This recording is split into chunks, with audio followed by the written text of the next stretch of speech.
Welcome to the Encore Audio Archives YouTube channel. I'm Taper Dave, and this is my channel. I've uploaded hundreds of talks here that I've recorded at meetings in West LA, and I've also recorded conventions starting in 2013. I've got a bunch of those up. And Walt and Mary Murray, the original owners of Encore Audio Archives, started the company in the 80s, and Walt recorded Joe and Charlie's and a bunch of stuff down in Vista, California. My sobriety date is June 20th of 1994. I hope you find something you like, so please like and subscribe to my channel and comment down below. If you want to hear something that I don't have or that you don't see, I'll see that I get it. Anyways, take care and have a great day if you want to. Hey everybody, I'm Charlie YOW and I'm an alcoholic. I am a little east from here, so people talk about accents. I don't know where they get that from. But it is really glad to be here. And it's the journey, and I am so honored and humbled to be here. I thank the committee for even putting my name in the hat. I was up at Cook Forest up in Pennsylvania, and there's a taper down in Florida, Lee Tapes, and I was able to share my story up there back in, I think it was May or something, earlier this year. He said, "You want to go back to California?" And I said, "Well, I'd go anywhere that the Lord and AA wants me." He said, "Well, they need a biker speaker." I said, "Really?" And they said, "Yeah." He said, "Would you be interested?" And I said, "I'll go anywhere God and AA wants me to go." So then Miss Gail calls me, and then Tim calls me, and then Mr. Bill, he just took me under his wing, and I have never been treated any better. And I truly, truly thank you from the bottom of my heart. And if you don't get something out of this deal this weekend, back home we say you just didn't bring nothing to put it in. Because this is a hoot, folks, I'm telling you. This is something else. And I love the smell of leather at 4 o'clock in the afternoon. So thanks everyone for coming. There's some things that I can do up here, and there's some things I cannot do up here. And I learned all that from my sponsor, David Schaffner. And I'll talk a whole lot about David because David helped save my life. But I was instructed that I cannot force myself on you, and I cannot criticize you. And I cannot moralize or lecture you, nor should I talk down to you like I'm on some kind of spiritual hilltop. I am a page 21 drunk that got sober through the program of Alcoholics Anonymous, and I still dance with who brung me. Now, there's a lot of people in here that my story will not relate to, and I've been around here long enough to understand that, and that's perfectly all right. Because my story is for the Charlies who can't quit drinking. And that's exactly what's wrong with me. I just can't quit drinking. Now, it doesn't mean I don't want to. It just means I have lost the power of choice when it comes to alcohol. And so that's what my story's about. Now, I will tell you a little bit, just get some house cleaning out of the way. I am a Caucasian Tennessee hillbilly who's been transformed into a Georgia, card-toting Georgia redneck. I said that one time, and a lady came up and said, "You know, that is not really politically correct." And I said, "Well, excuse me." So I guess I'm just an Appalachian American. I don't know what kind of benefits you get with that, but I guess that's what I am. Now, I'll put salt on watermelon. I'll put pepper on cantaloupe. I express my political views at the voting booth and not on Facebook. Yes, thank you. I believe what a lady does with her body is her business. And I believe what I do with my guns is my business.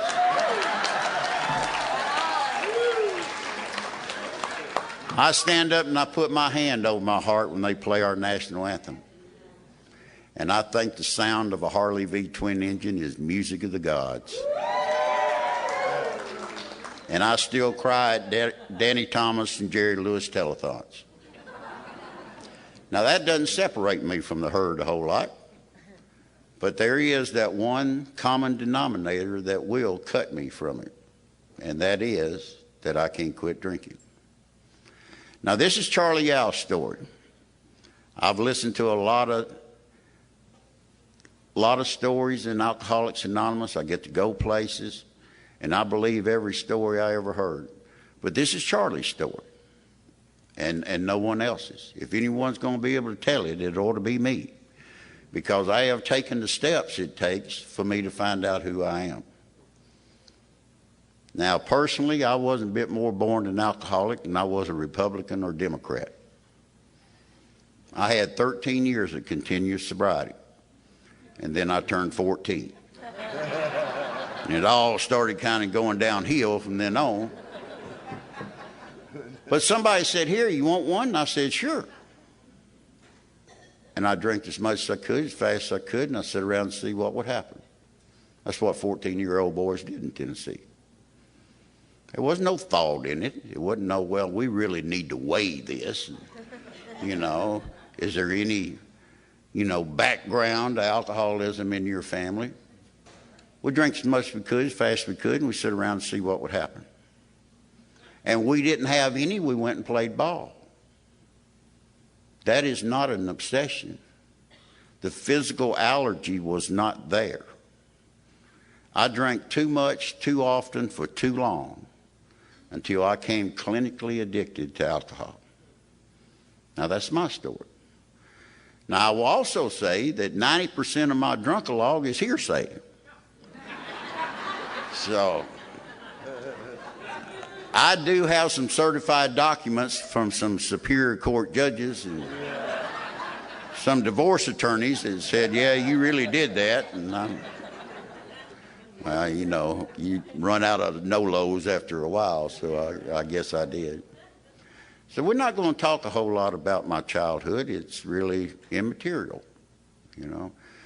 My book says what my duty up here to do is to share with you in my own words how I have established and maintained a relationship with my Creator. It does not say, "Charlie, you get up here and give a drunk-a-log." Now, you do that on 12-step calls, but not up here. You're supposed to dress appropriately, so I am sober, relatively in my right mind, and fully clothed. I'm the only one that's ever worn this suit, and that's a big accomplishment for me, because I used to have to borrow one to go see that judge up there. People think that stuff's funny, I remember a judge looking over his glasses one time and said, "Are you kidding me?" Really? You don't get far with that one. He's already made up his mind. But the deal is, it's December 3rd, 1993. And I'm crawling around on my hands and knees in the 7x9 jail cell. And I get this revelation. Now, it's not that I was sitting around contemplating it, and it wasn't because that's the first time I'd ever been there. I knew some of them turnkeys by first name. But it just came to me that, "Charlie, you can't quit drinking. That's exactly what's wrong with you, dude. You can't quit drinking." And it was some peace and comfort that came with that. I don't know why, it just kind of was. Because my drinking had progressed. I don't know if it's ever happened to anybody here in Southern California, but people had started putting conditions on my drinking. Now, I was a union iron worker, and I was a structural welder. I weld anything but the crack of dawn and a broken heart, baby. I know something about welding. And I get requested, but they'd say, "Charlie, it's 7 o'clock in the morning, man. You reek of alcohol. You can't come to work drinking like that. Man, you get hurt on this job, they'll lock us down. You can't come to work drinking like that, Charlie. Just don't come. And that pint of scope you just drinked out in the parking lot ain't helping nothing, dude. You can't come to work drinking like that, Charlie. Don't come. Now, I've been doing public work since I was 15 years old. And I can honestly say I have never been fired from a job. But I sure have been laid off while they were hiring. I don't know how that works, but it sure does. Then another that kind of gets your attention is, you know, Charlie, you're a friend of mine, a good friend of mine. I consider you a good friend. I love riding with you. And we have a little get-together this weekend, Charlie, but don't come back to my house drinking anymore. You know, your jokes aren't funny anymore, dude. And your intimidation doesn't intimidate anyone anymore, Charlie. You peed in my azalea bush for the last time, dude. I don't even want you playing my dog. Don't come back to my house drinking anymore. Don't come. Then that one will kind of stop you dead in your tracks. Just don't come home drinking anymore, Charlie. Please. You know, I married you. I made my bed. I guess I got to lay in it. But I can't answer that 6-year-old boy's questions anymore, Charlie. Mama, how come my daddy don't love me? Mama, how come my daddy won't play with me? Joey's daddy plays with him. How come you and daddy fuss all the time, Mama? How come daddy has to work all the time? I got to go to bed before he gets home, and he's gone before I get up. And Mama, why is it when he sees me, he says, this weekend, partner, is just you and me. Just you and me. Whatever you want to do is just you and me. But it's Saturday, Mama, and he's gone. Or he didn't even come home. How come my daddy don't love me, Mama? Charlie, just don't come home drinking anymore, okay? Please. Well, I got a little walking around sense. And I saw the handwriting on the wall, and I said, okay, I quit. And I quit. About a month later, I quit again. About 2 weeks after that, I quit for good. About a week after that, I quit. So help me God, I quit. And it's December the 3rd, 1993, and I'm in this jail cell. And I realize I can't quit. Now, all that rigmarole that I just went through and took up your good people's valuable time is just another way for me to stand in front of you with 18 and a half years sober and say, I can take step 1A. I just took step 1A. It doesn't matter. All I have to do is take a drink and all those things reappear. 18 and a half years worse. Now, self-knowledge will not keep me sober. Self-will will not keep me sober. Fear will not keep me sober. Frothy emotional appeal will not keep me sober. You see, I can't drink. And I cannot not drink. So there's only one deal I've got in my corner. And in December 3rd, 1993, I didn't know that. Now, step 1B, well, I'm in this gated community. They got this strict dress code.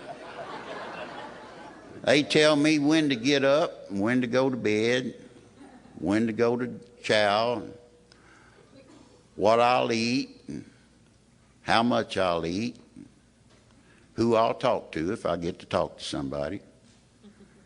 And I ain't got a key to my front door. Step 1B, I can probably pretty much relate to that. But around Christmas time there in Savannah, Georgia, I guess they get ready for the Christmas crowd. I don't know, but anyway, my lawyer, he was my brother-in-law. Now that would come back to haunt me big time, but somehow we got ourselves arraigned and they cut me loose. Now I ain't free, but I'm loose. And there's a big difference between being free and being loose. And I just knew it was just a matter of time. But I go to my house, and house is definitely the appropriate word because I definitely drink the home away. And I lock this bedroom door, and I ain't coming out, and ain't nobody else coming in. And I did things that maybe some of us has contemplated. It don't make for good telling in mixed company, I don't think. And most of you wouldn't believe me anyway. But I like to put it like this. Procter & Gamble is yet to invent a mouthwash or a toothpaste that can get the taste of Brown & gun oil out of your mouth. Now, that's been over 18 and a half years ago, and I can taste it every time I say it. And I hope I never, ever forget that taste. But I did something that night that I hadn't done in a long, long time. Now, I know all the alcoholic prayers. I hear them, and mine was the alcoholic prayer, I guess. But this is what I said. I said, God, come. Come. And God, you come. Don't send Jesus, because where I am is no place for children. God, you come. You come.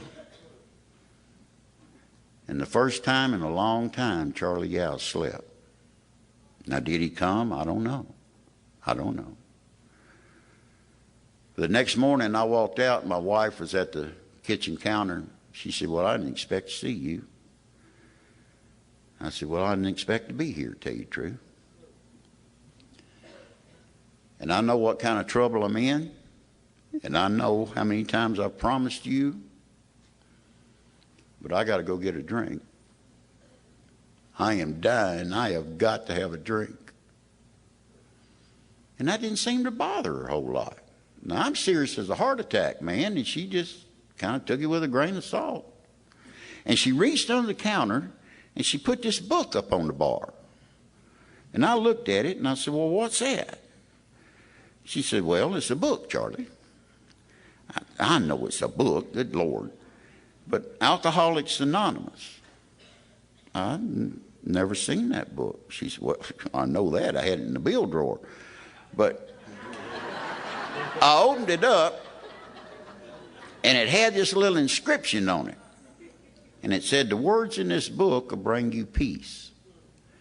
And the words in this book will save his life. When he's ready, I'll be there. May God bless you and keep you to then. David Schaffner, April 1991. Now, I don't know David Schaffner, and I sure don't know Alcoholics Anonymous. And if I'm going to be honest, I don't know a whole lot about God blessing people. I just know something's got to be done. And she said, Charlie, if you can hang on for about an hour, we're going to go see somebody. I said, I don't know if I can hang on 5 minutes. She said, I'll never ask you again. But if you can, I've already called. We're going to go see somebody. Somehow I white knuckle it. And we pull up in front of this building, go in this little room, sit down. This guy walks in with a clipboard, sits down, introduces himself. He says, I'm the assessor. I said, the assessor? He said, yeah, I'm here to assess you. Well, I don't really know what my net worth is. I figured it's kind of like giving a dying man an enema. It can't hurt, you know. Get on with the assessing. He said, Mr. Yow, do you come from a broken home? I said, yes, sir. He said, tell me about that. I said, no, I just soon not talk about that. Nah. He said, no, just when did your dad leave? I said, my dad didn't leave, my mama did. He said, well, tell me about it. I said, I don't want to talk about that, man. I ain't talking about that. So he makes a little note on his clipboard. he says, well, I see your particular age group. You got any military background? Yes, sir. What branch of service you in? United States Marine Corps. What years? 1966, 1972. Oh. You seen in combat? Yes, sir. Tell me about that. Mister, we don't talk about that. He said, no, we're not. I said, mister, I don't even know you. But the guys that did the deal, we don't talk about that. We're not going to talk about it. No, I'm not going to talk about it. So he makes another little note. He said, well, tell me about your family life. And I said, well, I guess we got our ups and downs. I don't know, bug flew in her mouth or something. Boy, she got the gagging and the coughing. He went and got her a drink of water, and he didn't ask me to talk about that. He just made another little note. Then he said, Mr. Yow, you drink? I said, yes, sir. How much you drink? Well, I'll drink a six-pack now and then.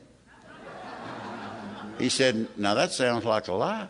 I said, it is a lie. It's a bald-faced lie, mister. Mister, I drink all I can drink and all I can hold all the time. It's got to be one condition and one condition only in my drinking. I got to be at least semi-conscious. Other than that, I drink all I can drink and all I can hold all the time.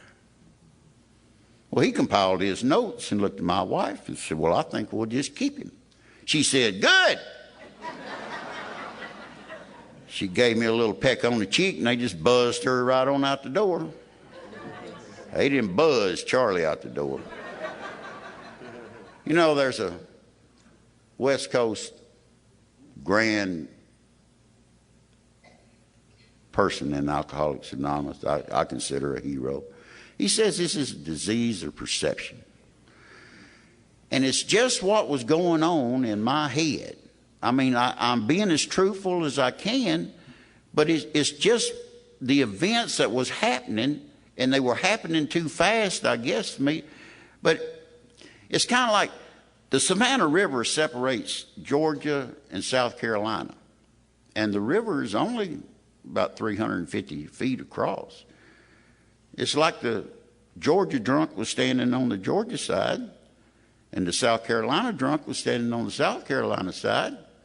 And the South Carolina's drunk said, hey, dude, how do you get over there?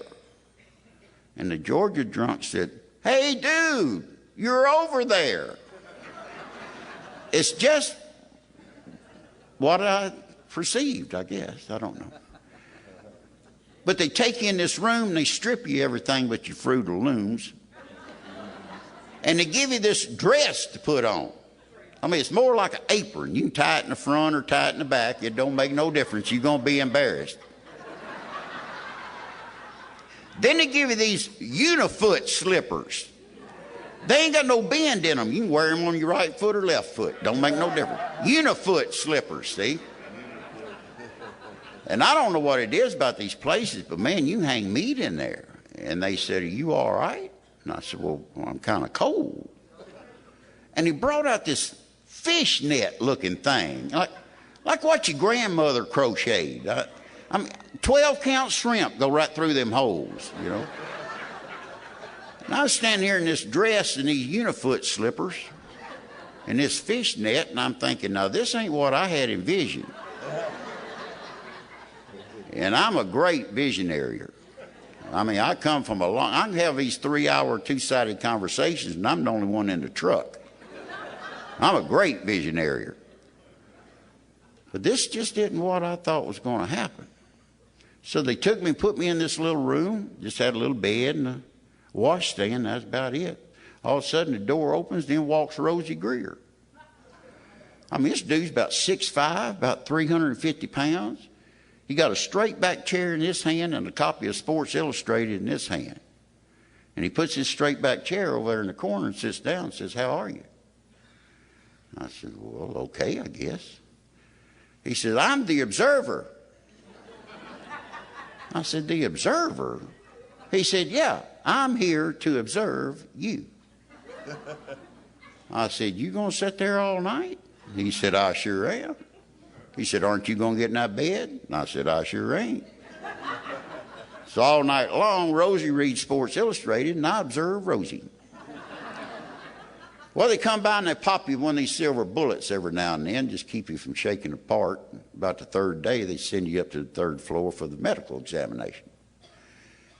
And I'm sitting on this cold, hard table with my dress, my unifoot slippers, and my fishnet, and in walks the doctor. Now, he's an Indian doctor. Now, I don't mean Apache or Cherokee. He's an Indian doctor. And I'm not prejudiced. I don't mean it like that. But with his broken English, he's trying to tell me what he's getting ready to do. And with my broken English, I'm trying to understand the procedure. So he washes his hands real good. And he grabs one of these one-fingered latex gloves and a jar of petroleum jelly and turns around and grins. And I said, now, Doc, I don't know what's wrong with me, but where you getting ready to hunt? It ain't there. We can't be doing that. He said, well, it's just part of the procedure. I said, well, it ain't part of this procedure. No. So I got my dress cinched up real tight. He said, well, you'll just have to go get observed some more. And I said, fine, you go assess me some more. But we ain't doing that. But I made great progress. In about a week, 2 weeks, something like that, they got me out in general population. I'm out here in this big day room. So I'm walking around my dress, my unifoot slippers, my fishnet, trying to find myself. And they say, well, today you go to group. I said, group? They don't give you a manual when you walk in these places, and I don't know what group is. But I'm sitting in this room with all these people, and then walks this dude. Don't know who he is till he introduces himself. To obtain additional copies, receive a free catalog of AA and Al-Anon talks, or to find out about our tape and CD of the Month Club, call Encore Audio Archives at 1-800-878-1308 or visit our website at www.12steptapes.com. He's the counselor. Counselor? What's a counselor do? Well, a counselor deals in issues. Man, I'm sitting here in a dress. I ain't got no issues. But he's going around the room. There's one guy, about the third time he's been in there. He keeps failing his drug test at work. He thinks they're just picking on him. That counselor said, that's a real issue right there. We'll deal with that. Other little lady got to get her meds adjusted because the pool man don't show up on time, and clock on that Volvo won't stay right, and neighbor's dog keeps pooping in her yard, and she's just a mess. He said, that's a real issue. We'll deal with that. Well, he got to me, and I still ain't come up with a good one. He said, well, just why are you here? I said, well, I can't quit drinking. And so help me, folks, it was just like that. Just a hush come over the room. And I guess you learn it in counselor school. I don't know. But he said, oh, no. Now, it is true you have a biochemical genetic disorder affecting the hypothalamic information control center of your brain. It's seen when you ingest ethyl hydroxide, it forms acetaldehyde, which combines with dopamine, producing tetrahydroisoquinoline, and you lose control. I said, no, sir, I can't quit drinking.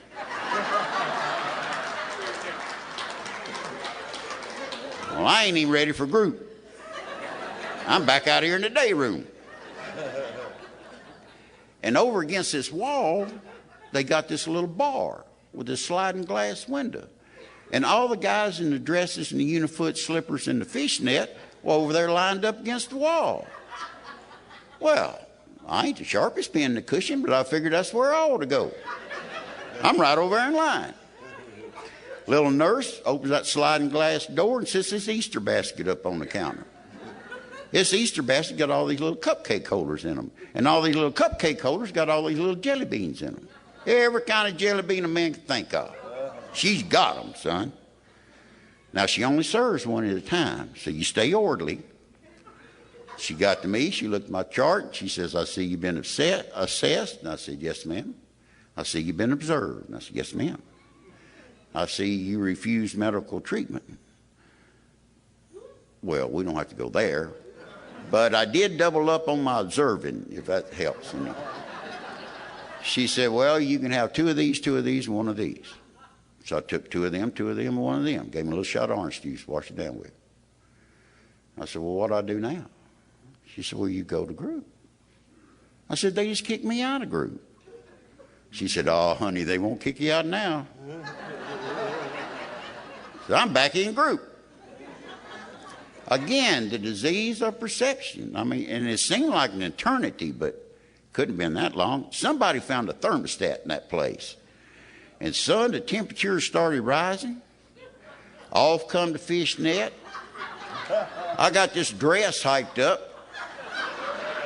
And I get this second revelation. My daggum feet don't work. And I'm thinking, maybe I got my unifoot slippers on wrong. And I get down to get them off, and I can't get up. In walks the counselor. You want issues? I got one now, Bubba. My daggum feet don't work. He didn't think that was an issue. Well, they was working when I come in here. Now. But one day I'm in front of that bar, and that little nurse says, you can't have none of them, and 1 of them. So I got none of them, and 1 of them. Gave me a little shot of orange juice, washed it down with, and I went to group. Counselor wants to talk about issues. Might have one. Yeah, what's that? You know, if I get me a pint of that wild turkey, I wouldn't need those 4 pills you just took away from me. Because that's the only thing I've found that's removed the obsession for me to drink. Now, it makes your feet not work. But it ain't like you're going anywhere, you know. I am not making fun of those institutions. They help people every day. And the people that work in that field are angels of mercy, and God bless you, everyone. But it was just like nobody would hear me. I just can't quit drinking. Can't somebody just talk to me about that? I just can't quit drinking. But it's like nobody listened. One day I'm in the big doctor's office. He says, I don't think we can help you. Besides that, your insurance has run out. But we ask you to talk about your mother, and dadgum, you end up talking about our mother. We ask you to get that crap out of you about that war, and you just clam up. I don't think we can help you. Now, I'm not saying I know everything, but I know a little stuff, especially about state subsidies. So I'm saying, what do you need to know, doctor? What's going to clear your files so you can put a big red check and say, yes, sir, another one saved, so you can get that state grant? What do you got to have to close your files? You got to know, what can a 20-month-old kid do to make your mama walk out the door and never come home? What can a 20-month-old kid do, man, to make your mama leave and never come home? And every time your daddy would get in that jug, he'd say, Charlie boy, don't you ever give your heart to a woman. Don't you ever do that, because they'll just rip it out and they'll leave you flopping like a fish out of water. You understand? And I say, yes, sir, I understand.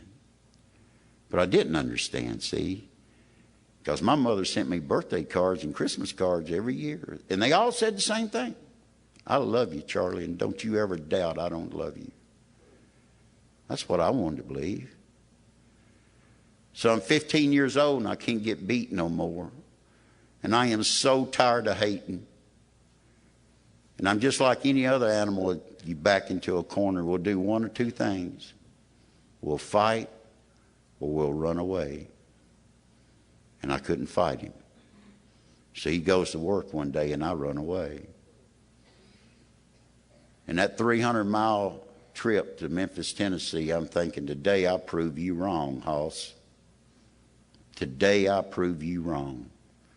I'm going to walk through that manicured grass and step up on that farmer's porch and ring that doorbell, and she's going to open the door holding a platter of homemade cookies. I'm proving you wrong today. And the cab driver says, this is it, son. And I get out and I walk through that knee-high grass and I step up on that brick old block and I hit that aluminum storm door. It's got the bottom screen about halfway kicked out. And she comes to the door and she's holding something, but it ain't a platter of homemade cookies. And the first words out of her mouth is, what are you doing here? I said, I want to come live with you, Mother. I don't want to live with him no more. I don't want to get beat no more. I don't want to hate no more. I just want to come live with you.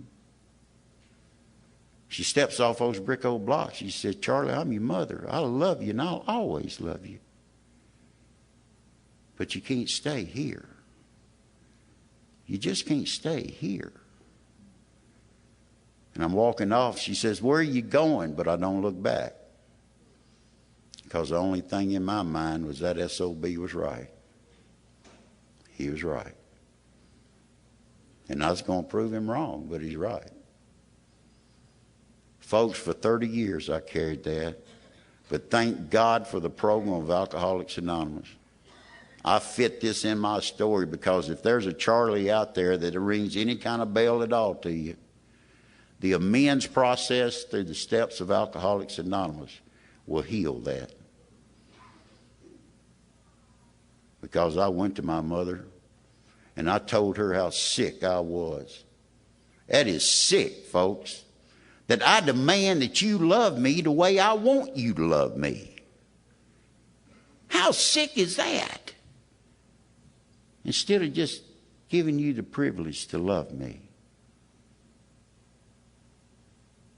That healing process will happen through those steps. I promise. I swear by them. You got to hear about that war? You don't want to hear about that war, man. You got to hear the decibel sound of a 3-year-old baby screaming because you just shot her mama. Because her mama just handed the guy you shared a toothbrush with about 2 hours before something. And he's hollering, find my arms, Charlie. Don't you let them take me out of here without my arms. You find my arms. And I'm saying I'm going to find them. I'll find them. And somebody's handing somebody else a basket. And everybody's dying. Even the baby dies. And they send you back to the world and they stand you on the stage and they pin a medal on your chest and they call you a hero. Then you step out of the building and they spit on you and they call you a baby killer. You ain't no hero. You're 19 years old and you've seen enough death the last 10 lifetimes. And you ain't no baby killer either. You just can't find his arms. Is that therapeutic to you, doctor? Is that what you had to have to close your files? Because all you've done is sentence me to another year of nightmares. That's all. That's all you've done. Well, I'm wiping the snot out of my nose. And he goes and changes his drawers. He comes back and breaks out this prescription pad and says, you supposed you could be a picket fence, man. And you need to be on this for the rest of your life. And oh yeah, your wife said she wasn't coming after you. Your keys are up front. And God bless you, Charlie. And I said, God bless you too, doctor. Now the greatest thing that ever happened to me when I was in that institution was they took me to my first AA meeting. Now by then I was in civilian clothes, but I had a big orange armband on and no shoelaces. And they said it's voluntary, you can go if you want to, and if you go you can smoke. And I thought, shoot, I'm in, man.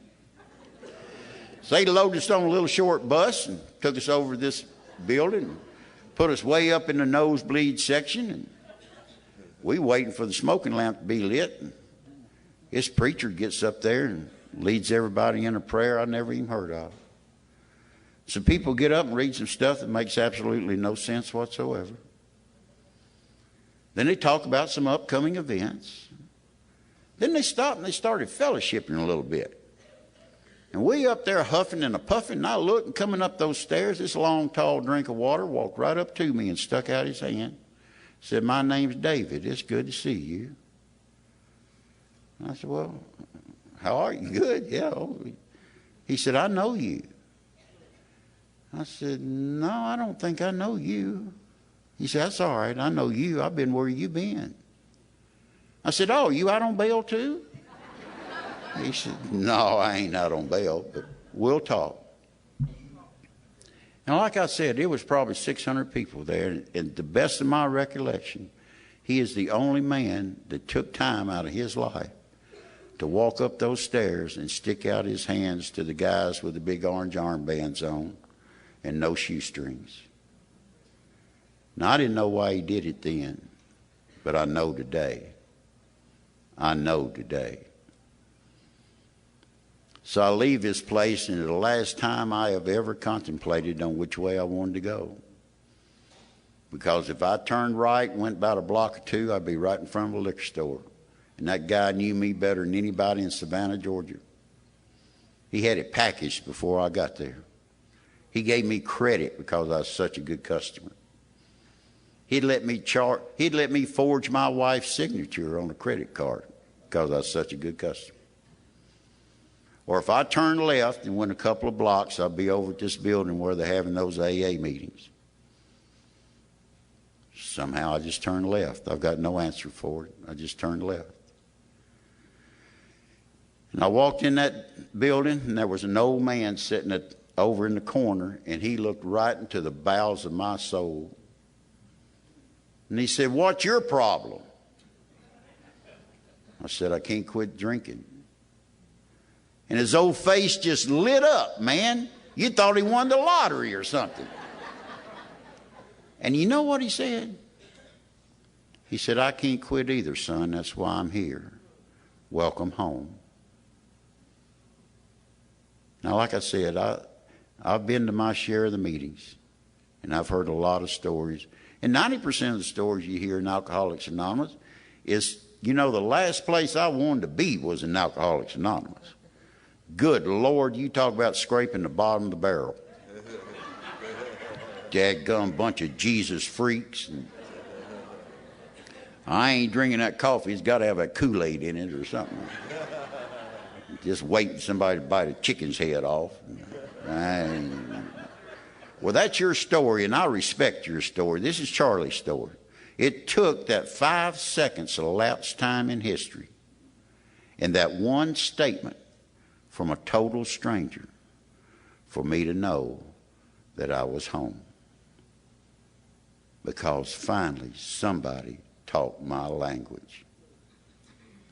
And he took me back in this room, and we sat down, and some dude got up and led everybody in a prayer I didn't know the words to. And some more people got up and read some stuff that made absolutely no sense whatsoever. And they talked about some upcoming events. And then they circled the wagons. And guess what they talked about? Drinking. Not so much the physical act of drinking, but the solution you can find when you can't quit drinking. And I never felt more at home. I sat right beside this guy that was inked from head to toe. That had a 92 Road King that had never seen soap and water. He said, "Rubbing ain't riding."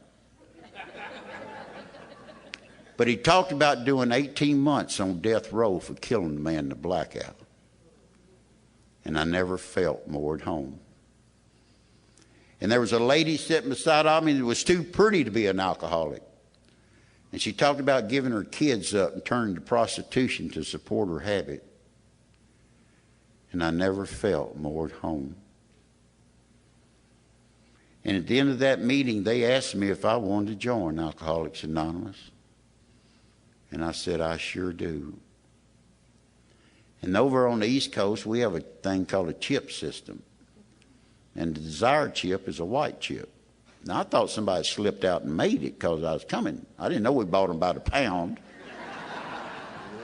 But this black lady got up and met me halfway down the aisle and handed me that white chip and hugged the color barrier out of me, man.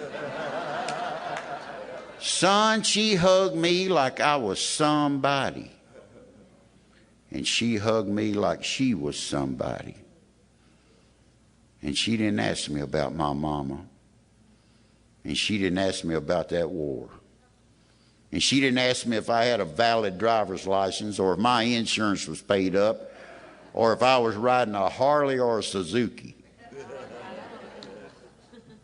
She just hugged me like I was somebody. And she hugged me like she was somebody. That was noon, January 11th, 1994. That is what I call my sobriety day. Now, I hadn't had a drink since December 3rd, 93, but I kind of agree with Dr. Silkworth. Sobriety through better chemistry is not really what they're talking about around here. I was completely free of any mind-altering substances. I could actually pass a drug test or alcohol breathalyzer. January 11th, 1994. And that's my sobriety date. My first outside meeting at noon. And I said, what do I do now, Mr. Bob? He said, at 5:30, we're going to talk about it again. You be here. 5:30, I came back and we talked about it. I said, what do I do now? He said, 8:30, we're going to talk about it again. You be here. I'm going home. I'm going to get this off my chest because it's just my time. I am one of the most fortunate people that has ever walked into the rooms of Alcoholics Anonymous. Because not the first person there, not the first person insulted my intelligence. I hope it doesn't happen in California, but I'm ashamed to say it happens in Georgia. We'll see a Charlie walking in here that's shaking like twins, man. And somebody will pontificate all their wisdom to them. Like, you know, if you don't drink, you won't get drunk. Really? Yeah, you just don't drink and come to meetings. Really? Yeah. It don't matter if your hind end falls off. Just throw her in a wheelbarrow and bring her right back up here and just don't you drink. Really? That's your solution? Dude, just hand me a loaded 45 and a bottle of Jack Daniels and I'll go get out of your way. Because I have sure taken the wrong turn, dude. Because I know that. And we Charlies know that. I'll tell you the first time I heard it. I was 16 years old and I was looking through a 2-inch piece of plexiglass and my grandmother was on the other side. And she said, Charlie, if you wasn't drinking that stuff and doing that stuff, you wouldn't be in here. And I said, yes, ma'am, I know.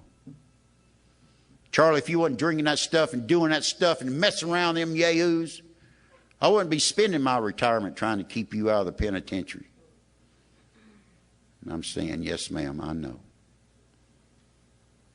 For all the problem and hard drinkers that's in Alcoholics Anonymous, if you can wake up every morning and choose whether you're going to drink or not, God bless you. My hat's off to you.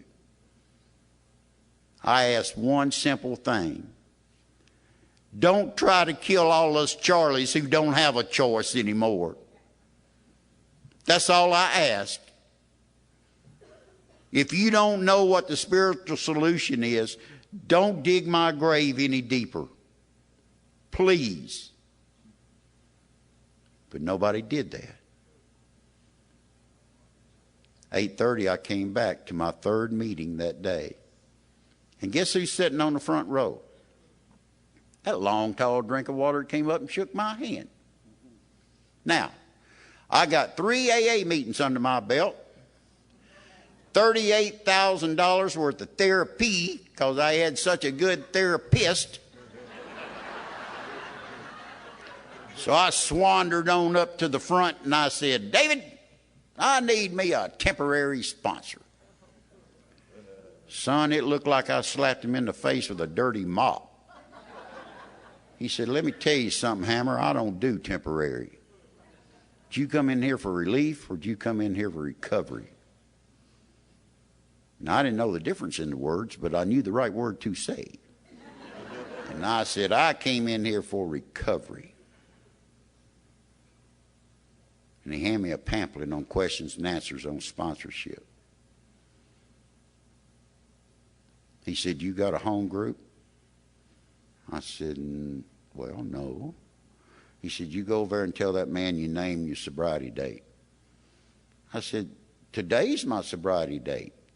He said, then you probably won't forget it by the time you get over there.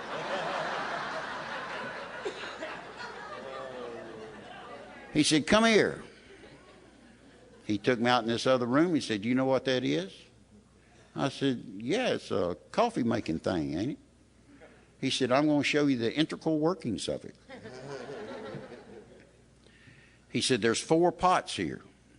Anytime I walk into this building, if you're here, I ought to be able to choose which 4 pots I want to drink out of.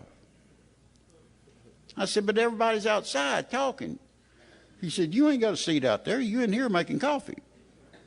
And everybody that walks up here, you're going to stick out your hand and say, it's really good to see you. I said, but I don't know anybody. He said, I didn't care. But that's what you're going to do. January 11th, 1994 is a great day for Charlie Yow. I joined Alcoholics Anonymous. I received a white chip.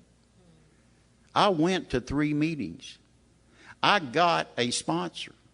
I joined a home group. And I got a job in Alcoholics Anonymous.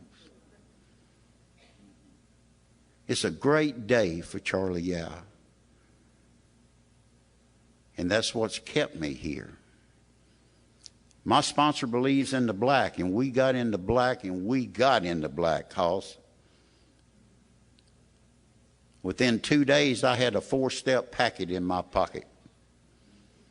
And he had showed me what to do. Now, I'm going to meet. I was as fearless and as thorough as I could be.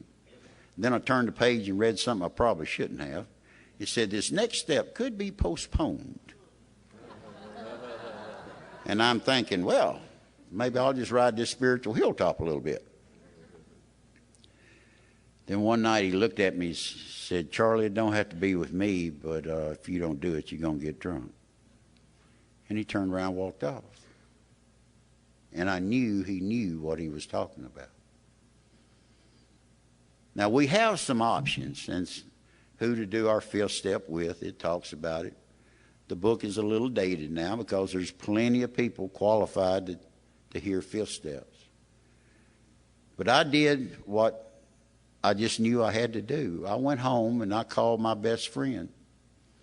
I called my best drinking partner. I called my oldest son. And I said, Scotty, boy, you need to come over here. We got to do some talking. And he came by and I tried to explain to him what I was getting ready to do. And he said, I don't understand. And I said, I don't understand either, Scotty, boy. I just know I can't live in this maximum security prison of terror another day. And I can't breathe this stale, musty air of bewilderment another second. And I can't sleep on this stone cold hard bed of frustration another night. And I can't exist on these crumbs of despair. And I told him every despicable thing his daddy had ever done. And I did not list assets. For some reason, I don't think what few assets I have is blocking me from the sunlight of the Spirit. Just my opinion. Just my opinion. I think it's the defects of character that's eating my lunch. Because when David was explaining it to me, I said, good Lordy, man, I got 1,000 defects of character. He said, no, you got about 5. I said, oh, no, David, I got 1,000. He said, well, for the sake of argument, let's say you got 1,000. Well, why don't we work on these 5 that's in this book and see where these other 995 fall? Maybe in a subcategory somewhere. And we finished. I hugged him and he hugged me. And I went and finished step 5 and took step 6, step 7. And he went and got drunk. That summer he got married and I got to be his best man. And my ex-wife and husband-in-law is coming down for the wedding. And she's on the list. Well, after reception, I got him out in the front yard, you know, where we got some working room. I said, I want to take full responsibility for all the heartache I put you through for all those years. And if there was anything I could do to fix it, I would. You tell me what I could do to make it right, and I would. She said, why are you doing this? And I said, well, I'm in Alcoholics Anonymous, and this is what I got to do to clean off my side of the street. Now, she's living in North Carolina, and she says, y'all got that chip system down here? I said, oh, yeah. I pulled out my little yellow 6-month chip, and I said, if you want to surrender to win, son, I gave her the lowdown. She reached in her purse and pulled out a 4-year medallion. Son, I would live it. Had to go to my sponsor about that. I'm out here pouring out my guts to this hussy, telling her how sorry I am. I've been sober 6 months. She's been sober 4 years, and she ain't never said nothing to me. David give you that sponsor talk. Boy, I hate that sponsor talk. Puts his hand on my shoulder and says, well, Charlie boy, looks like you didn't make the list.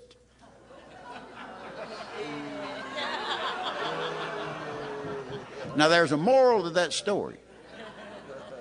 In my pocket is an 18-year chip presented to me by my home group, January 11th, 2012. And she's not eligible for a white one. You see, I hear her now. You just don't drink. Take your time with these steps. It's a lifetime process. Let's figure out why. That is the dirtiest word there is in Alcoholics Anonymous. Why? Why? If I knew why, would that fix it? Oh, no, but you'll know why. Why don't we pray for how? How do I do this? How do I connect to this power that's going to give me that defense? How am I going to get these spiritual principles working in my life on a daily basis? How do I do that? My sponsor showed me, and the book of Alcoholics Anonymous taught me. You see, I asked God to come, and he came. The obsession to drink has been removed. I'm still just as powerless as I ever been.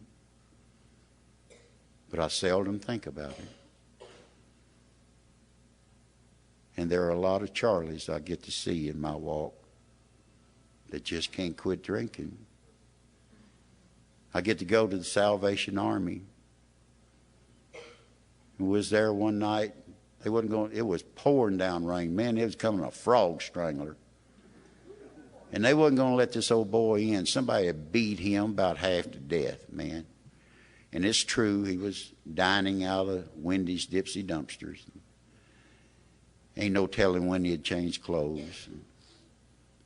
He hadn't seen a bar of soap in a while.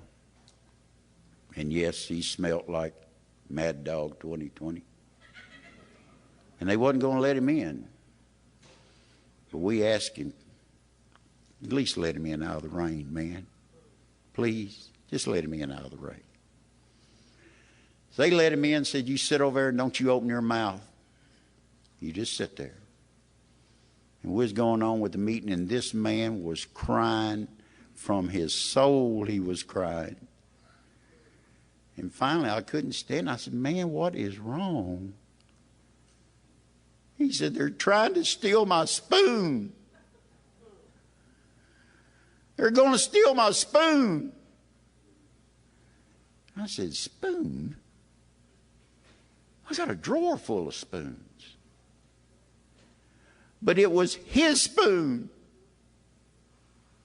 He probably stole it or found it. But it was the only thing he had, and they was going to take it away from him just because they could. Because he had no defense. After that meeting, I happened to be single, so we took him to my house, 4 of us guys. And he got to take a shower for as long as he wanted to.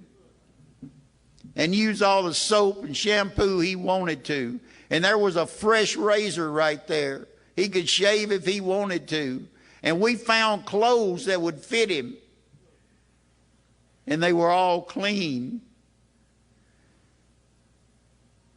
And we took silver polish and polished his spoon. And when he got ready to leave, we hugged him like he was somebody. And we hugged him like we were somebody. I never saw him again, and it doesn't matter. But that's what Alcoholics Anonymous did for me January 11th, 1994. And if I don't pay that forward, I have robbed myself. I got a good little friend, Madison. She's 8 now. She's a AA baby. I mean, she was there from the time she come home from the hospital, and we're real good friends. And I was taking her, was going to Walmart one day, was walking down in the parking lot, and she stopped and she reached down and did something, looked up, and I said, "What are you doing, Madison?" She said, "Well, I found a penny." I said, "Oh, cool." She said, "Well, I was turning it over. See, if it says heads, you pick it up because it says in God we trust. But if it's on tails, you turn it over so the next person can pick it up because it says in God we trust." Maybe the greatest of all spiritual teachers says, if you want to be filled, become like a little child again. There's no greater meditation for me than to get on that old 3 Heritage Softail Springer and ride and talk to my God. Because when I talk to my God, he silences heaven because he doesn't want to miss a word. And if you're new here, if somebody ever tells you, well, if God runs you out of here, alcohol will run you back in, you have my permission to puke on their shoes. God will never run you out of a God-given program, my friend. He won't do it. And the sooner I start talking about God in my recovery, the sooner these 12 spiritual principles start working in my life. David has only told me 2 things to really do. And he told me the first night, "Charlie, you got to quit fighting alcohol because you're going to lose every time. And you better quit messing around with God because you're way out of your league." I can understand that. The guys I ride with, some of them don't pray before we eat, and that's perfectly all right. Some of us do. The guys that I ride with, listen, I've been riding motorcycles all my life. And because of the fear that was in me, I was just a scared little boy but I couldn't tell you I was scared, so I had to be a tough guy. See, you can always spot us tough guys. We're always standing on the street corner talking about how tough we are. Well, we have to. Or you just realize we're just scared little boys and don't know what to do. Yes, I was a biker. I've rode with some tough people. I was a biker until these 12 spiritual principles started working in my life. Now I'm a motorcycle enthusiast.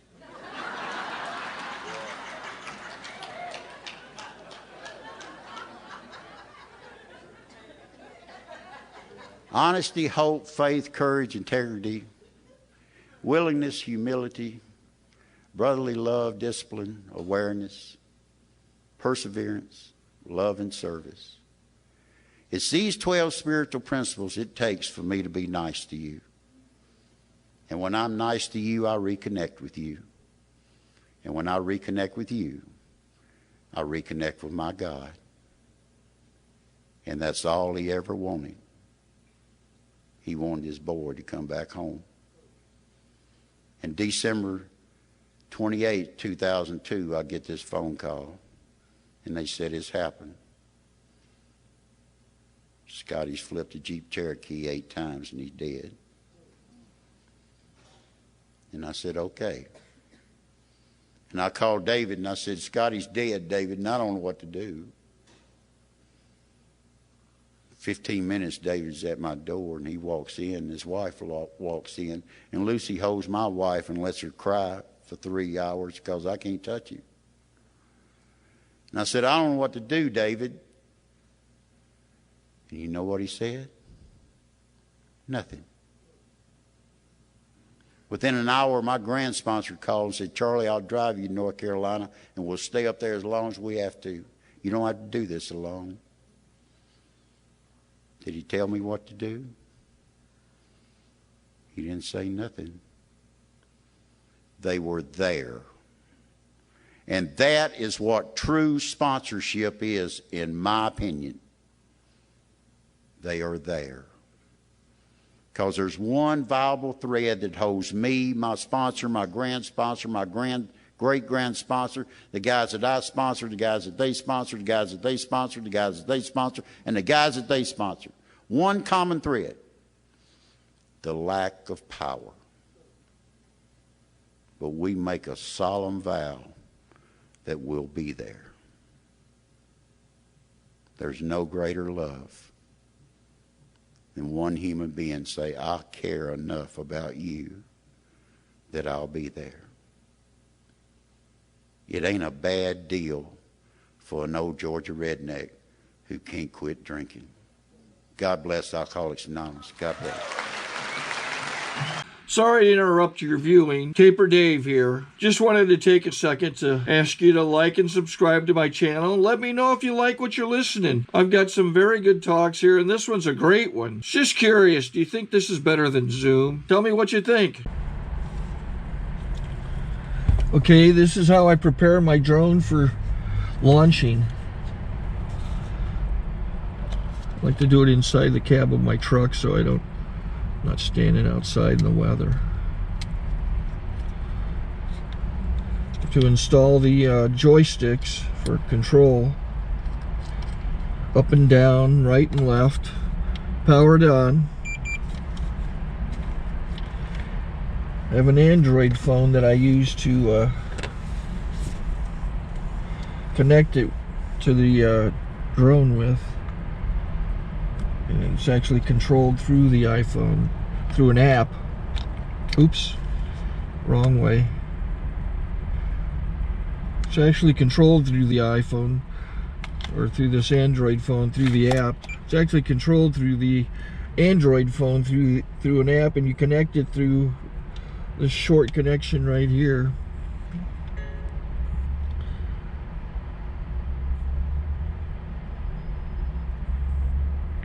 Remote control connected. Remote control's connected. So I pull out the drone. I have to extend the legs long legs extended first, then the short legs. Remove the gimbal protector. Set that aside, then power it on one short burst, then one long burst. I lay it down. So I have to go to calibrate. So the drone's not connected yet. It shows you here as this drone gets disconnected, even though the remote's powered on. So the drone has to establish it's connected. So I go into the app to calibration mode. First I'll calibrate the remote controller. Start calibration. Out, in, oop, out, in, up, down, and then this little wheel is to control the gimbal. So it's calibrated. Go to gimbal calibration, start calibration, and then it calibrates the gimbal. Let that shows up. The gimbal's moving all over the place. Changes, you can see it on the video. And I'm calibrated to take off. It's acquired 7 satellites at the moment. There are 26 satellites up in the sky, which it has to acquire before you can take off. So it's connected. It's got enough satellites. This is white. I can go to press this little arrow button, swipe right to take off, and it would start the motors if I slid this to the right. But I'll wait till I get outside. Don't want to do it inside.